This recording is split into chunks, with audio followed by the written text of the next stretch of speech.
అందరికీ నమస్కారం. ఈరోజు మన ఆశ్రమంలో వల్లభనేని శ్రీనివాసరావు గారి వర్ధంతి. వీరు హైదరాబాదు వాస్తవ్యులు. వల్లభనేని శ్రీనివాసరావు గారి వర్ధంతి సందర్భంగా వారి సతీమణి శైలజ గారు ఇక్కడున్న మనందరికీ ఇంత మంచి ఆహారాన్ని అందించిన శైలజ గారికి ముందుగా ధన్యవాదాలు తెలియజేసుకుంటూ, మరి వారు ఆయురారోగ్యాలతో అష్టైశ్వర్యాలతో ఉండాలని మనందరం మన అమ్మ children's home BKR old age home నుంచి మనస్ఫూర్తిగా కోరుకుంటూ, మరి వల్లభనేని శ్రీనివాసరావు గారి పవిత్ర ఆత్మకి శాంతి చేకూరాలని, అలాగే వారి కుటుంబ సభ్యులందరికీ ఒక్క నిమిషం మనమంతా మౌనం పాటించి ప్రగాఢ సానుభూతి తెలియజేసుకుంటూ, మరి అన్నదాత సుఖీభవ అనే దానిలో అన్నం పెట్టడం, మనం ఏది ఇచ్చినా కూడా మానవ జన్మకి తృప్తి ఉండదు.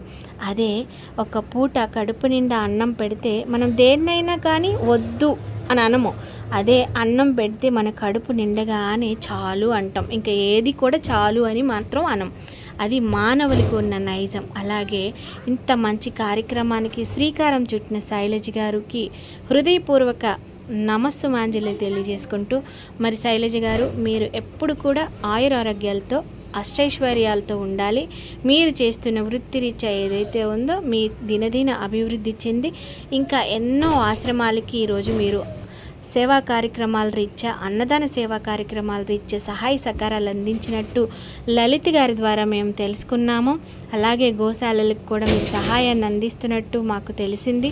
మరి మీరు ఇంత మంచి కార్యక్రమాన్ని ఇక్కడ చేయడానికి కారకులైన లలిత గారికి, అలాగే శైలజ గారికి హృదయపూర్వకంగా మరీ ముఖ్యంగా మళ్ళీ ధన్యవాదాలు తెలియచేసుకుంటూ, మరి ఇంత ఇక్కడున్న చిన్నారుల పట్ల అలాగే పెద్దల పట్ల మాకు ఎంతో సహాయాన్ని అందిస్తున్నందుకు ధన్యవాదాలండి. మీరు ఎప్పుడు కూడా సంతోషంగా ఉండాలి. అలాగే మరి మేము ఇక్కడ చేస్తున్న సేవా కార్యక్రమాలు అందరూ వీక్షిస్తున్నారు. అలాగే మన యూట్యూబ్ ఛానల్ కూడా ఉంది. మరి పిల్లలు అన్నం తినేటప్పుడు మరి అంతా కూడా ఒక మంత్రాన్ని అయితే చెప్తాము.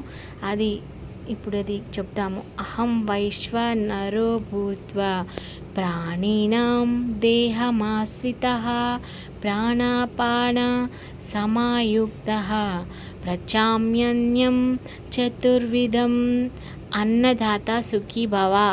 అన్నం పెట్టిన దాతలు సంతోషంగా సుఖంగా ఉంటే ఇంకొక రోజు అన్నం పెట్టడానికి ముందుకొస్తారని మంచి ఆలోచనతో మనస్ఫూర్తిగా కోరుకుంటున్నాము. అలాగే అన్నం పరబ్రహ్మ స్వరూపిణిగా భావిస్తూ మనం ఒక్క పూట అన్నం కోసం ఎన్ని కష్టాలు పడతామనేది మరి మనం అందరం కూడా చూస్తున్నాము. మరి శైలజ గారు లాంటి వారు, లలిత గారు లాంటి వారు చల్లగా ఉంటే మనమందరం కూడా చల్లగా ఉన్నట్లే అని ఆ భగవంతుడిని కోరుకుందాం. థ్యాంక్ యూ అండి శైలజ గారు. Thank you very much.